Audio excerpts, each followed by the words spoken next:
안녕하세요. 3 그리고 4주의 일진으로 배우는 사주 명리학 59번째 시간 시작하도록 하겠습니다.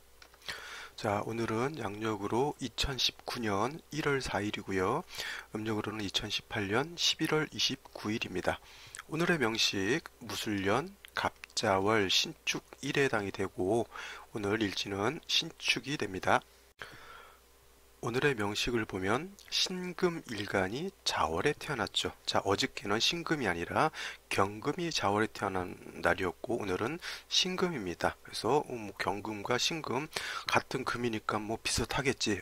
물론 경금과 신금이 비슷한 점도 있고요. 또 나름대로 또 차이점이 있습니다. 이건 뭐냐면 집안에 쌍둥이가 있잖아요. 그죠? 쌍둥이도 얼굴이 좀 비슷하고 할지 모르겠지만 엄밀히 자세히 보면 생김새도 약간 다르고요. 그 다음에 생김새뿐만 아니라 성격도 많이 다르죠. 그 다음에 이것도 일랑성 쌍생하냐 아니면 뭐 일란성 쌍생하냐에 따라서 달라지고요. 그 다음에 태어났다 하더라도 시가 또 달라질 수는 있어요. 어떤 친구는 4시에 태어났는데 둘째가 좀 늦게 태어나서 5시에 태어날 수도 있죠. 그러면 쌍둥이라 하더라도 사주가 완전히 달라져요. 그 다음에 남녀가 구분이 된다라고 하면 남자는 뭐 무술년 같은 때는 순행할 것이고요. 여자는 역행하겠죠. 근데 뭐 내년 이제 무술년에서 기해년으로 바뀌게 되면 남자는 대운이 역행할 것이고 여자는 대운이 순행하겠죠. 그래서 한날 한시에 태어난 쌍둥이도 다른데 일간 경금과 신금 뭐 같은 금이라고 해서 뭐 똑같지는 않겠죠. 그래서 어저께 뭐 경금 같은 거는 뭐 완철금, 뭐 거칠고 뭐 이렇게 표현을 했었고요. 오늘 같은 경우는 이제 신금이에요. 신금. 신금이라고 하는 것은 음금에 해당이 되죠. 음금. 음의 금이라고 하는 것이 음금이죠. 같은 금이라고 하지만은 양금인 경금 같은 경우는 약간 차갑고요, 냉정하고 그다음에 약간 뻣뻣하면서 거칠고 약간 투박한 그런 느낌이라고 하면 신금 같은 경우는 양금인 경금에 비해서 좀 부드럽습니다. 부드럽고 그다음에 따뜻해요. 선생님, 금은 원래 숙살직이라고 해서 원래 막 서늘하고 막 엄숙하고 뭐 그런 거 아닙니까? 이렇게 부르실 수도 있어요. 근데 당연히 금이라고 하는 것이 가을을 대표하는 것이고 그다음에 좀 기온 같은 경우는 약간 서늘한 느낌, 그런 느낌이죠. 그걸 숙살지기라고 하는 것이고요. 만약에 금과 반대되는 것이 있는 것이 목이죠. 목. 목이라고 하는 것은 그야말로 목은 따뜻해요. 그래서 봄은 봄과 가을이 기온이 약간 비슷하죠. 뭐 20도 전후 밑으로 이렇게 똑같이 분포를 하는데 느낌적으로 어떤 느낌이냐면 봄에는 뭐냐면 자월 동지부터 일양이 시생을 해가지고 일양, 이양, 3월 되면 인월 되면 삼양이 진기를 하고요. 묘월 되면은 사양이 진기를 해요. 그래서 봄은 기온이 점점 따뜻한 쪽으로 가는 것이 이 봄에 해당이 되는 것이고요. 그 다음에 신유술 가을이라고 하는 것, 금이 왕한 계절이라고 하는 것은 자 하지 때부터 1음이 시생을 해가지고 미월에 되면 2음이 시생을 하고요. 신월 금왕절 들어가면 3음이고 6월 가면 4음이 되죠. 그래서 기온 자체가 점점 하강하는 곡선으로 내려가죠. 그러니까 봄은 따뜻하고 금은 서늘한 게 맞아요. 근데 제가 지금 비교를 하는 것은 음금인 신금을 경금과 비교를 한 것이지 목인 간목이나 을목에 비유를 한 건 아니시죠. 당연히 목이 따뜻하고 금은 서늘하죠. 물론 수같이 막 땡땡 얼 정도의 그런 기운은 아니라고 하는 것이고요. 그래서 신금이 따뜻하고 부드럽다고 하는 것은 경금에 비해서 부드럽고 따뜻하다라고 하는 거예요. 그리고 경금이라고 하는 건 굉장히 투박하지만은 신금이라고 하는 건 부드러우면서도 좀 뭐랄까 남자는 약간 왕자병 같은 것이 있을 수가 있고요. 여자는 약간 공주병 같은 것도 있을 수가 있어요. 경금의 느낌이 삼국지에 나오는 장비라든가 관우 같은 그런 느낌이라고 하면 이 신금 같은 경우는 예를 들어 뭐 초한지에 나오는 우미라든가 약간 여성스러우면서 부드러우면서 그다음에서 약간은 자존심과 이런 강인함이 있으면서도 부드러운 그런 느낌들이 있죠. 그것이 신금이에요. 해당되는 거에서. 그래서 성격적으로도 경금의 성격이 다르고 신금의 성격은 굉장히 다릅니다. 그 다음에 경금이라고 하는 것은 완철금으로서 단련시켜 주는 것을 좋아한다 그랬죠. 그래서 경금은 화를 보는 거를 굉장히 좋아해요. 화 중에서도 병화보다는 정화를 보는 걸 좋아하는데, 이 신금 같은 경우는 뭐예요? 신금은 화로서 재련이 끝난 금이에요. 재련을 마친 금입니다. 그죠? 다시 화를 보는 거는 좋아하지 않아요. 그러면 또 이렇게 선생님 반지 만들어 놨다가 그거 다시 불로 달궈서 다시 또 만들잖아요.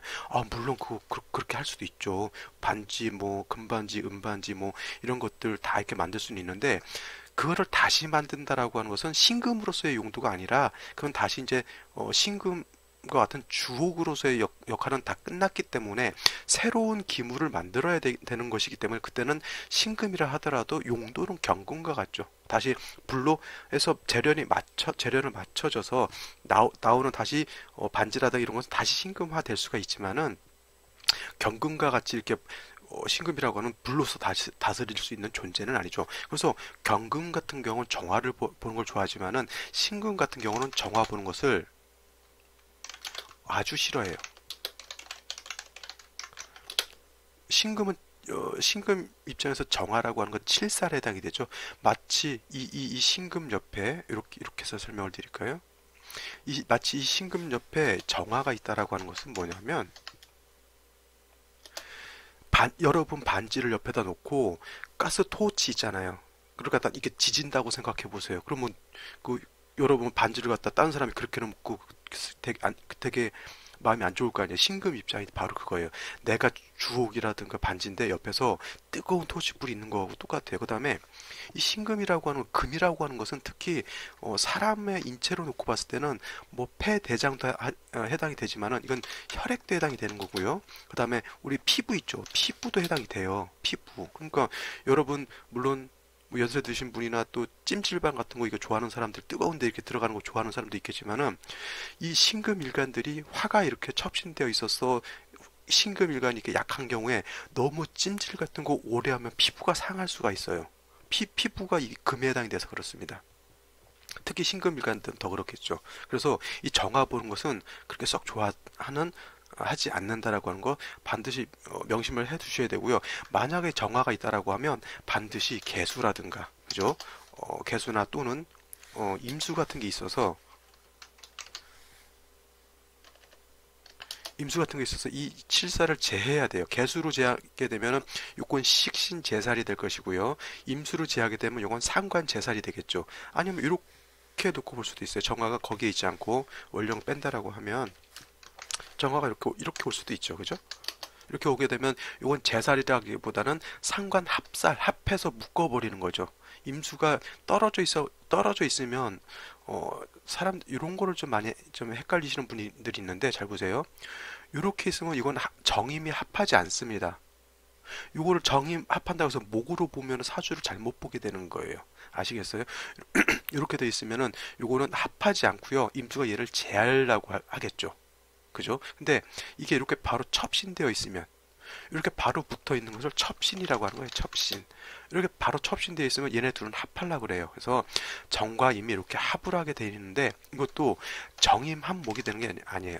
합목이 아니다. 이거는 뭐냐면 기반 내지는 합거라고 하는 거예요. 합거. 신금 입장에서 정화가 있게 되면 칠살이기 때문에 안 좋은데, 이 상관인 임수가 정화를 묶어버리는 거예요. 그러니까 막 사고 치려고 하는 애를 딱 붙들어 매가지고 나쁘지 못하게 만드는 거 있죠. 그런 느낌으로 생각하시면 돼요. 근데 중요한 거는 뭐냐면, 신금이라고 하는 거 임수를 써야 되는데 임수도 못 쓰게 되고, 이 칠살 자체도 이제 용도를 얻게 만들어 가니까 하나는 이득이 있지만은 하나는 이득이 없다라고 이렇게 보시면 되고요. 뭐 물론 이때 여기에 다시 임수가 있다라고 하는 걸 한다면 신금이 이 임수는 쓸 수가 있는데, 요 임수는 불용 쓸 수가 없다라고 하는 거죠. 그죠?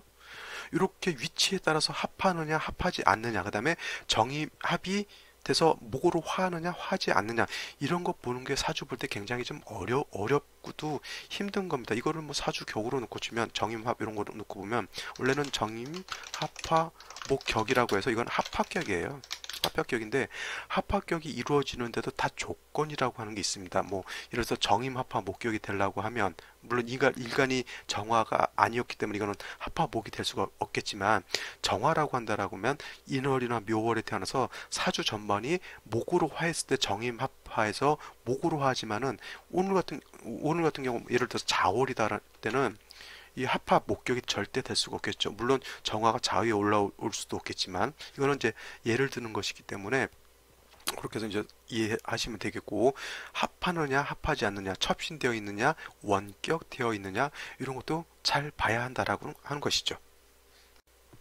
자, 다음으로 신금이라고 하는 걸 놓고 보면 아까도 말씀드렸지만 신금이라고 하는 거 주옥이라든가 보석이라든가 뭐 이런 것에 뭐 주얼리 같은 거 있죠. 반지, 귀걸이 이런 것들에 해당이 돼요. 그래서 신금 같은 경우는 항상 맑고 깨끗해야 한다. 이렇게 머릿속에 염두를 해두시면 돼요. 자, 이 신금을 비유를 할 때 우리 결혼하는 새 신부 있죠? 신부. 이 신부라고 놓고 보시면 이해가 더 편할 거예요. 신부가 화장을 하고 또 아름다운 드레스를 입고 깨끗해야 되잖아요. 근데 신부가 얼굴에 연탄 껌정이 묻어 있고 그다음에 깨끗해야 할 드레스에 막 먼지라든가 티끌인가 이런 것이 묻어 있어 가지고 깨지지하면 어떻게 돼요? 그건 새 신부가 아니라 헌 신부죠. 그죠? 그래서 신금 같은 경우는 이 신부를 연상하면 돼요. 항상 맑고 깨끗해야 하는 것이 이 신금에 해당이 됩니다. 그래서 우리 신부들은 결혼하기 벌써 일주일 전부터 신부 화장 기초부터 시작을 하고 결혼하는 당일날 또 신부 메이크업을 또 특별하게 더 신경을 많이 쓰잖아요. 그래서 신금 같은 경우도 그 신부 화장하는 그런 용도 비슷한 그런 용도가 있게 되는데 그것은 봐서 술을 만나서 신금을 도세하는 것인데 도세한다 그러죠. 아니면 도세 주옥이라고도 합니다. 그러니까 쉬운 말로 이 주옥을 이제 광약이라든가 이런 걸로 이제 깨끗하게 닦는 것을 말하는 것이죠. 이 신금을 도세주옥할 수 있는 것 임수가 도세주옥을 하는 것이고요. 개수는 신금을 세진하는 공력이 없습니다.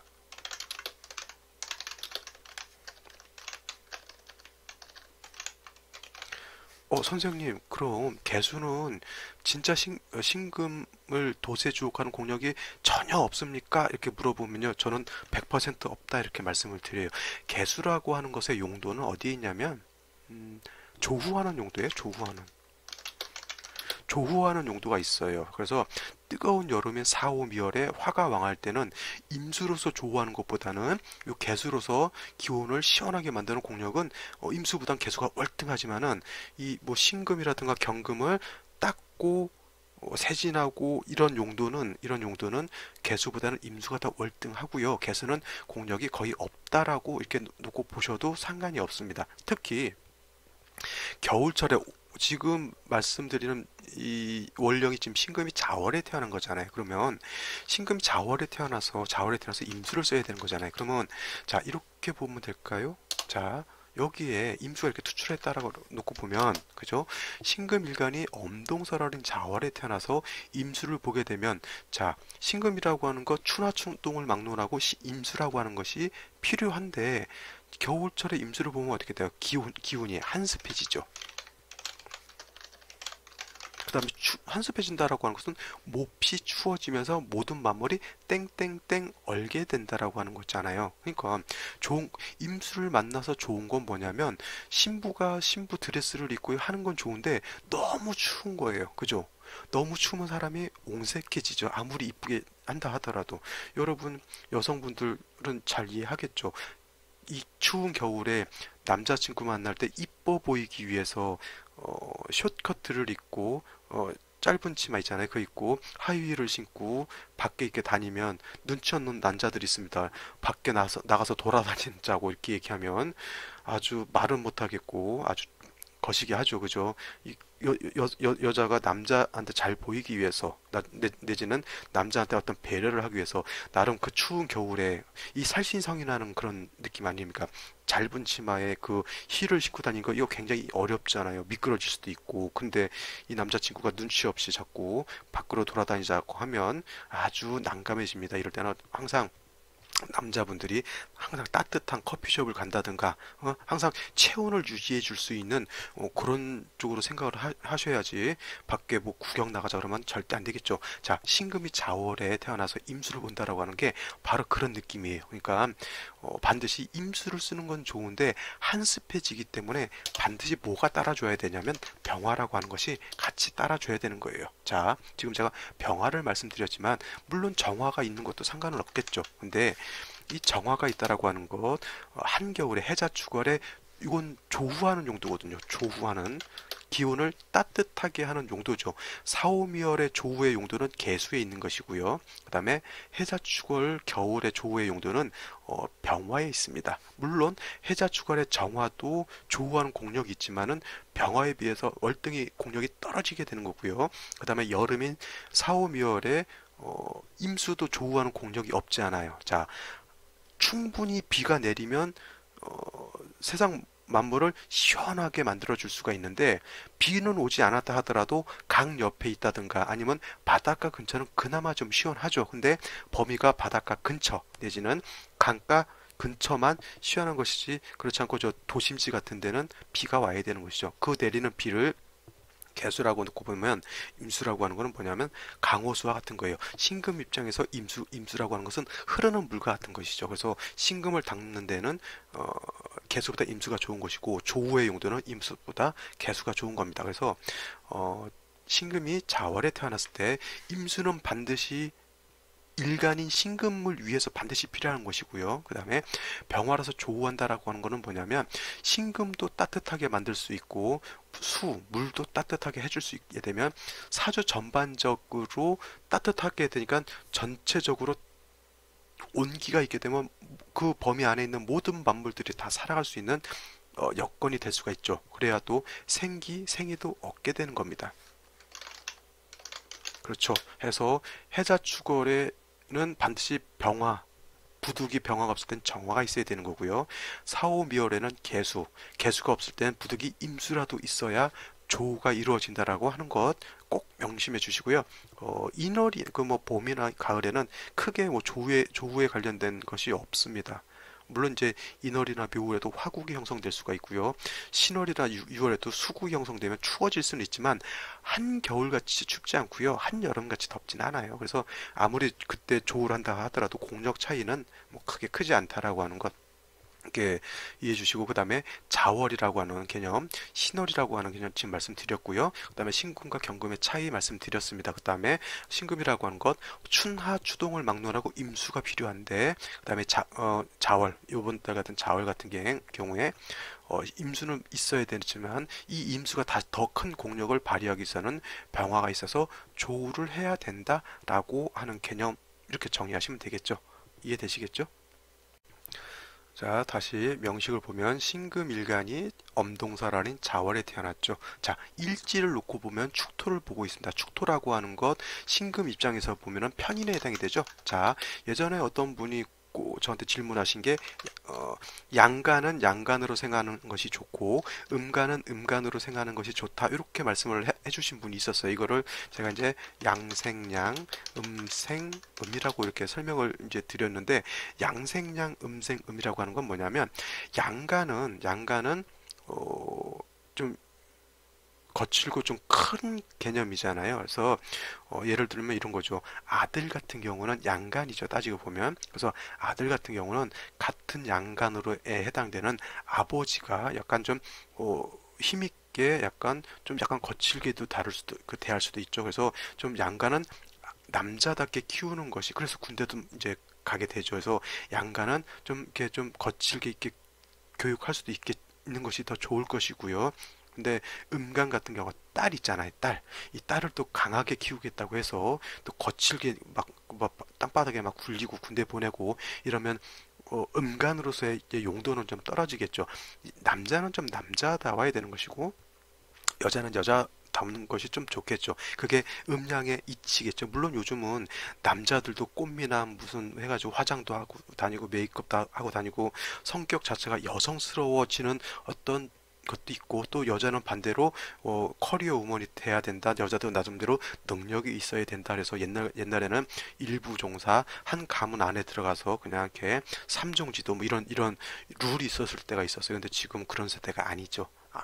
안 그렇다 하더라도 아직 우리나라는 여권 신장 있게 뭐 크게 된 그 사회는 아니다 하더라도 계속 앞으로 여권이 신장해 나가는 그런 시대에 있기 때문에 요즘은 여자도 일간이 어느 정도 왕한 것을 좋아하고요. 여자도 좀 자기 할 말 좀 하는 것, 그 다음에 여자로서 자기 위치를 위해 굳건하게 가는 것도 나쁘지 않다라고 생각합니다. 물론 이거는 이제 시대적인 상황이 이렇게 이제 좀 변해가는 것이지만, 원래 음양이라고 하는 개념은 양간은 양간다워야 되는 거고요. 음간은 음간다워야 되는 거죠. 그래서 양간이라고 하는 것, 양간으로 생각하는 것이 좋고, 음간이라고 하는 것은 음간으로 생각하는 것이 좋다. 이렇게 이제 표현을 하는 것인데, 이것도 솔직히 100%는 아닙니다. 100%는 아니고요. 자, 이거는 맞죠. 신금이 음금이기 때문에 음간이기 때문에 음토인 축토라든가 미토로 생하는 것이 월등히 좋고요. 천간으로는 기토로 생하는 것이 좋아요. 왜냐? 물론 이제 이 음토인 기토 지지로 미토 축토로서 생존해 준다 하더라도 신금을 오금시키는 그런 영향은 있어요. 오금시키는 신금을 더럽힌다는 얘기죠. 근데 양토인 정인인 이걸로써 무토나 지지로 진토 축토로 생해주게 되면 자칫 잘못하면 신금을 토다 매금할 수 있죠. 이런 경우는 음생음이라고 하는 이치가 맞는데, 우리가 그러면 이런 것도 생각해 볼 수가 있죠. 정화라고 하는 것은 음목이죠. 음간에 해당이 됩니다. 근데 정화는 그 특성상 을목보다는 양목인 간목이 더 좋다 그러죠. 이거는 양생음이 되죠. 그래서 제가 여기서 말씀드리고 싶은 건, 어떠한 이론을 천편일률적으로 그냥 거의 뭐 신격화 시켜가지고 절대적인 것으로 놓고 보면 안 된다라고 하는 개념이죠. 자, 양생양은 그 나름대로의 적절한 것이 있는 것이고요. 이렇게 정화와 같이 그렇지 않은 경우도 있다라고 하는 거고요. 제가 또 전에도 말씀드렸죠. 양간은 칠살로서 다스리는 것이 공력이 더 크다라고 말씀드렸지만, 경금 같은 경우는 일간의 특성상 칠살인 병화보다는 정관인 정화가 더 공력이 더 크다라고 말씀드렸죠. 해서 여러분들께서 제가 당부 드리고 싶은 게 뭐냐면, 어떠한 이론을 절대적이다라고 생각하시면 안 돼요. 그건 뭐 이론이기 때문에 이것은 이렇다. 뭐 사주에 뭐 편인이 많으면 뭐 어떻고, 뭐 칠살이 많으면 어떻고, 이거는 이론, 그야말로 이론에 해당이 되는 거죠. 이론. 그래서 저한테 어떤 사람이 사주에 칠살이 많으면 어떻게 됩니까? 이렇게 물어보면, 그거는 사주를 보고 설명을 드려야 되는 것이지, 칠살이 어떻게 있는지 모르잖아요. 원령이 칠살인데 천간으로 칠살 두 개가 투출을 해어 있는지, 그죠? 아니면 원령은 병화일간이 예를 들어서 5월에 태어났는데 천간에 임수 두 개가 투출되어 있고 지지로 뭐 예를 들어서 뭐 해수가 있다라고 하면, 이거는 칠살 세 개가 있다 하더라도 병화가 5월에 태어났으면 일간이 왕하기 때문에 능히 감당할 수가 있단 말이죠. 그러니까 이론은 그야말로 이 사주를 보기 위한 어떤 하나하나의 무기에 해당되는 것인데, 그 무기도 써야 할 곳이 있다는 얘기예요. 그죠? 그러니까 무조건 하나하나 이론에 너무 충실한 것도 중요하지만, 그 이론을 맹신하지 마시고요. 이 사주에 따라서 달리 볼 수도 있다라고 하는 것이 굉장히 중요합니다. 따지고 보면 사주 8글자고요. 그죠? 대운 해봤자 몇 글자 안 되죠. 대운 해봤자. 근데 이 몇 글자 안 되는 것이 천변만화다는 얘기죠. 천변만화. 엄청나게 많이 바뀝니다. 글자 하나 때문에 바뀌고요. 대운에 따라 달라지고, 세운에 따라 달라지고, 월운에 따라 달라지게 됩니다. 그러니까 이거 너무 귀에 걸면 귀걸이, 코에 걸면 코걸이 이런 식으로 보시면 안 되고요. 사주에 따라 좀 많이 볼 수가 있게 되니까 많은 이론들을 습득하는 것도 중요하지만, 그죠? 원칙론적인 뼈대를 골격을 세워놓고 사주를 보는 연습을 하시는 것들이 좋고요. 제가 전에도 말씀드렸지만, 좀 생극제와 음양 오행의 생극 제어에 좀 충실하시고, 그 이후에 좀 약간 뭐 신살유라든가 좀 이상한 이론들이 있어요. 좀 그런 거는 약간 일단은 이 생극제어화의 이론에 좀 어느 정도 익숙한 연후에 받아들이면은 뭐 좋겠지만 그 이전에 받아들이게 되면 사주를 볼 때 약간 혼동을 많이 일으키게 될 겁니다. 또 사족이 길어졌는데요.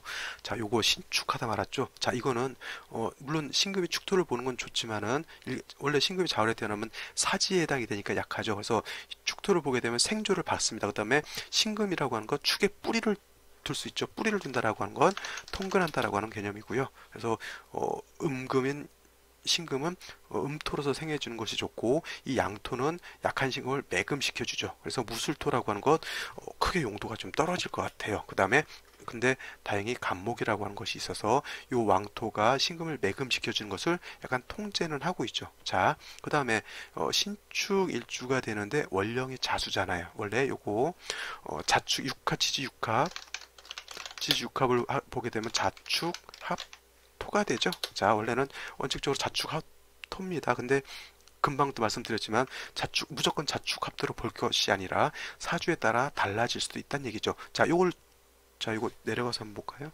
요거를 축과 요 자를 이렇게 한번 보자고요.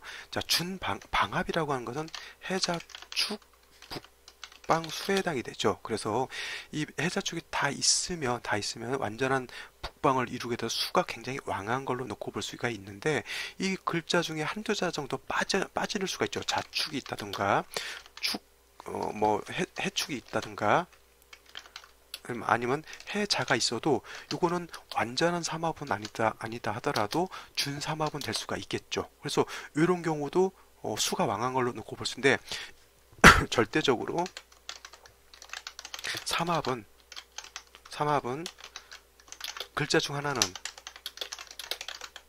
반드시 원령에 있어야 된다. 어떤 사람들이 좀 약간 혼동하는 게 뭐냐면 해자축은 해작중 북방 수가 되려고 하면 해월, 자월, 축월에만 성립이 되는 거예요. 그죠? 해자축만 이렇게 한번 볼까요? 여기가 자고요. 여기가 자고 여기 축이 있고요. 여기 해가 있어요. 그죠? 해가 있고 근데 여기가 예를 들어서 뭐 인이라고 한번 해보죠. 이렇게 그러면 요거 해자축 이렇게 볼 수 해자축이 되죠. 요거 방합이 될까요? 안 될까요? 된다고요. 내가 금방도 말씀드렸는데 이거 빨간색으로 당구장 마크하고 메모해 두시기 바랍니다. 이거는 이런 것들이 좀 웬만하면 좀 중요한 거예요. 이런 거 간과하기 쉬운데 말씀드렸잖아요. 삼합이 아니죠. 이거 방합입니다. 아유 죄송해요. 그런 방합이잖아요. 방합은 글자 중 한자가 반드시 이 원령에 있어야 한다는 거예요. 원령에 자가 있건 축이 있건 해가 있건 이 안에 있어야 방합이 성립되는 것이지 원령이 지금 모광절인 인월에 태어났는데 해자축이 있다고 해서 이게 북방수 방합이 이루어지는 건 아닙니다. 물론 수의 기운이 왕해질 수는 있지만 합을 이루는 건 아니다라고 하는 거예요. 이게 왜 그러냐면 뭐 삼합 같은 경우에 원령을 득하지 않아도 되지만 이 방합 같은 경우는 계절의 합이에요. 이게 핵심 포인트가 되겠죠. 계절의 합이라고 하는 것 뭐냐? 계절의 개념이 어디에 있다 그랬죠? 원령에 있습니다. 원령. 이 계절의 개념이 원령을 빼놓고 다른 데 세 글자가 있다고 해서 방합이 성립되지 않는다라고 하는 것이죠. 이거 메모 꼭 해놓으시고요. 이렇게 됐다고 해서 이게 방합 성립된다 이렇게 생각하시면 안 된다고 하는 겁니다. 이거 왕세를 볼 때 좀 잘못 보는 거예요. 저렇게 되면 아까 이렇게 놓고 보게 되면 수가 왕한 것 같지만 이건 물론 해수도 있고 축도 있고 자가 있으면 수가 왕한 것 같지만 원령 자체가 이제 모광절에 들어가 있으면서 간목이 투출하게 되면 어떻게 돼요? 목이 왕하고 수는 목을 생해주게 돼 있죠. 이거는 수가 왕한 게 아니라 오히려 목이 더 왕해지는 거예요. 그래서 이렇게 되면 사주가 어떻게 돼요? 재다신약 되는 겁니다. 이해되시겠어요? 사주라고 하는 게 그래서 이렇게 쉽게 볼 수 있는 게 아니란 얘기죠. 다시 원위치를 시켜놔야겠습니다. 오늘 이거 좀 중요한 개념이니까 메모해 두시고요. 자축합하다가 말씀드린 일로 온 거죠. 자, 자축합하게 되면 그래서 이 경우는 토로 볼 수도 있겠지만 제가 봤을 때 이건 수로 보는 것이 오히려 좀 더 타당해요. 왜냐 이거는 준 방합으로 놓고 볼 수가 있기 때문에 그래요. 준방학. 근데 예를 들어서 여기가 기해가 되면, 기해시가 되면 어떻게 돼요? 이건 완전한 해자축이죠. 이건 수가 왕해지는 겁니다. 수가 왕해지니까 일간이 더 약화되겠죠. 이런 경우에는 이제 부득이 기토로서 생주를 해주는 것을 받아야 되는 것이고요. 무토로서 생주해주는 것은 적당히 좀 막아야 되겠죠. 그죠? 요것도 갑기합으로 놓고 보면 안 되겠죠. 원격되어 있으면 원격되어 있으면 합하려고 하는 마음은 있는데 합은 되지 않아요.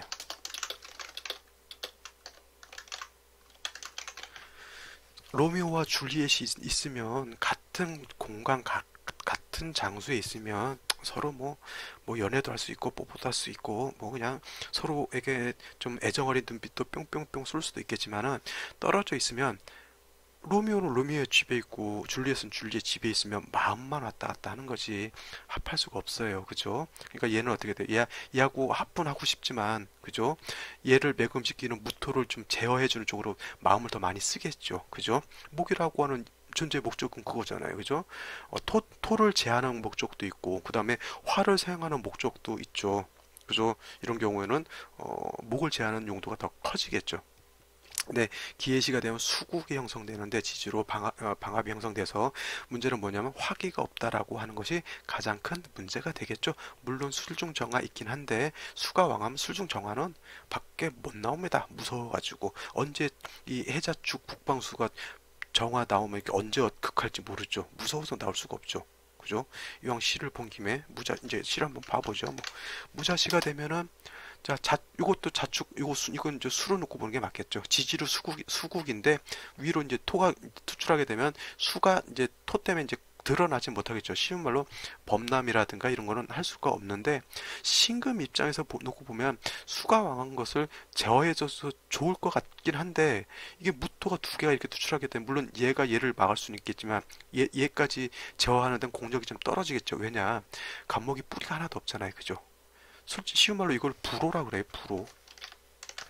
지지에 뿌리 없이 투출된 거기 때문에 겉으로는 있어 보이지만은 토를 제할 수 있는 공력은 오히려 떨어지죠. 근데 무토 입장에서 놓고 보면 얘는 여기에 뿌리를 둘 수도 있고요. 얘는 여기에 뿌리를 둘 수도 있죠. 물론 자축 합수해서 수가 왕해지는 것은 맞지만 토라고 하는 것이 완전히 없어진 건 아니죠. 그죠? 그래서 이 무토도 어느 정도 근기는 있는데 오히려 이게 수를 탁하게 만들고 금을 약간 매몰시킬 수 있는 우려도 있고요. 그 다음에 아까도 말씀드렸지만 중요한 건 뭐예요? 온기가 하나도 없죠. 냉랭합니다. 내가 이 신금 같았으면 약간 좀 답답할 것 같아요. 나는 뭔가를 하려고 하고 이게 뭐 금수 솔직한 말로 이건 원래 신금이 자월에 태어나면 식신이지만은 원래 신금이 자월에 태어나기 때문에 일간은 약하고 수는 왕하기 때문에 원래 금수진상관격이 되거든요. 그 상관 수가 왕하다라고 하는 건 상관이 왕해지는 거잖아요. 근데 나 신금 입장에서 이게 식신상관이 왕해진다라고 하는 건 뭐냐면 나의 어떤 저력이라든가 나의 생각이라든가 나의 어떤 모든 것들을 겉으로 표현시켜 주기로 굉장히 좋아한단 말이죠. 나의 어떤 생각 그다음에 나를 두드러지게 세상에 밝혀주고는 싶은데 그죠? 날씨는 너무 추워요. 그죠? 추우니까 웅크려 있으니까 어떻게 돼요? 나의 길을 발산하기가 힘들어지겠죠. 물이 다 얼어 있어요. 내가 써야 될 식신상관이 다 얼어 있다는 얘기죠. 이걸 녹여줘야지 내가 쓸 수 있는데 화가 없어 녹히지 못하니까 어떻게 돼요? 내가 가지고 있는 잠재력을 드러내지 못하죠. 근데 또 문제는 뭐냐면 토가 많아요. 토가 많아서 그나마 내가 가지고 있는 잠재력을 다 매몰시켜 버리는 그러한 역할을 하게 되는 거예요. 그러니까 화가 없는 것도 문제고 그 다음에 토가 많은 것도 문제죠. 그러니까 한 가지 의지할 수 있는 것이라고 하는 것은 이 간목이죠. 재성이에요. 재성이 있긴 한데 재성도 뿌리가 없으니까 어떻게 돼요? 있는 것도 무용지물인 것이에요. 그러니까 이런 경우에는 어떻게 되냐면 운에서 저 토를 제하고 따뜻하게 만들어 줄 수 있는 그런 운을 만나면 좋겠죠. 그죠? 그거는 이제 대운을 분석하면 이렇게 이제 나올 수가 있는데, 이렇게 여자 같은 경우는 초년은 좀 그렇지만 경신신유가면 약한 일간이 생주를 받게 되는 것이고요. 그다음에 남자로 태어났다라고 하면 병인정묘 목이 왕해지면서 조우를 할 수가 있죠. 근데 이렇게 조우를 하더라도 조우는 된다 하더라도 토에 어차피 또 토를 생해주는 역할을 하기 때문에 신금이 이 토에 대한 영향력을 좀 받을 수밖에 없어요. 대개 보면 이제 저 정인이라고 하는 것, 이런 거죠. 이제 어머니라고 볼 수가 있고, 공부도 물론 이런 사람들이 공부는 좀 잘할 수 있을 것 같아요. 내가 봤을 때 분명히 어머니께서 굉장한 어떤 애착과 자식에 대한 애착과 좀 애정을 많이 가지실 것 같아요. 이렇게 태어난다라고 하면. 그럼 어떻게 돼요? 엄마가 아들, 내 귀한 아들, 딸들을 애지중지 키우니까 어떻게 돼요? 공부해라, 공부해라 이런 거 많이 하는데 힘든 거라든가 이런 거는 또 못하게 하죠. 그래서 말씀드렸죠. 이 신금이라고 하는 거, 기후가 따뜻해지고 자기 기량을 마음껏 뽐내야 되는데 이 부토가 하는 것은 뭐냐면 얘를 자꾸 내 엄마 품 안으로 자꾸 끌어들이려고 하는 거예요. 그런데 신금 입장에서는 그게 답답하다는 얘기죠. 엄마 품에서 나는 벗어나고 싶은데 엄마가 품에 안고 놔주질 않아요. 그러니까 내 기량도 엄마가 너 그런 거 하지 마, 하지 마 하면서 계속 말리고 있죠. 그러니까 이런 경우에는 목이 살아나야 되는 거죠. 재성. 그러니까 재성이라고 하는 건 뭐예요? 물론 나의 다재다능한 그런 것도 될 수 있겠지만은 육신으로 놓고 보게 되면 아버지죠, 아버지. 좀 아버지가 엄마를 좀 제어를 시켜야 되는데 아버지가 너무 약하죠. 이런 경우는 되게 보면은 아버지는 순하고 어머니가 약간 드센 경우도 많아요. 그래서 엄마가 집안일을 좌지우지하고 아버지는 공처가 내지는 벽처가라고도 했죠. 그래서 엄마가 무서워서 그냥 그래 당신 하는 대로 한번 해 하고 아무 말도 못하는, 그럴 수도 있는 경우가 있겠죠. 뭐 근데 이제 대운이 따라서 이제 또 상황은 달라지는 것이니 뭐 그렇게 보시면 되고요. 하나를 더 볼까요? 임진시를 볼까요? 임진시.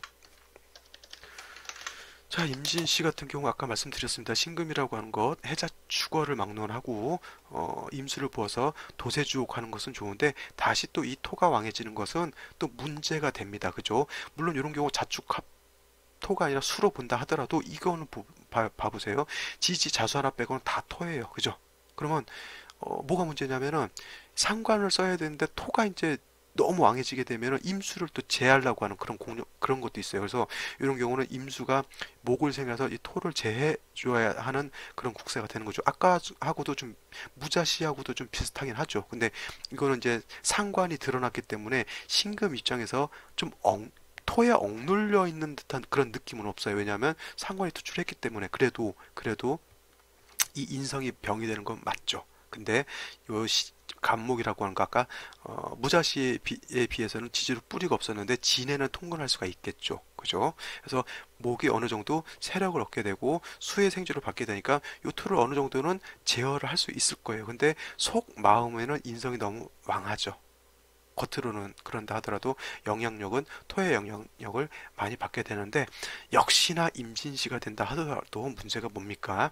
화가 없다라고 하는 것이 가장 큰 문제가 되겠죠. 얼어 있어요. 그러니까 뭔가 일을 하려고 해도 화기가 온기가 없게 되면 밖에 나가서 뭐 영하 10도, 20도 있는 데서 밖에 나가서 뭐 일하라 그러면 그 능률이 떨어지잖아요. 그죠? 그러니까 되게 이런 사람들이 일은 열심히 하는데 일하는 것에 대한 성과가 좀 내가 100을 노력했으면 남아야 되잖아. 100 이상, 150, 200 정도의 성과가 나와야 좋은 것인데 이게 100을 투자하고 성과는 50, 70, 30 이렇게 나오면 이건 적자죠.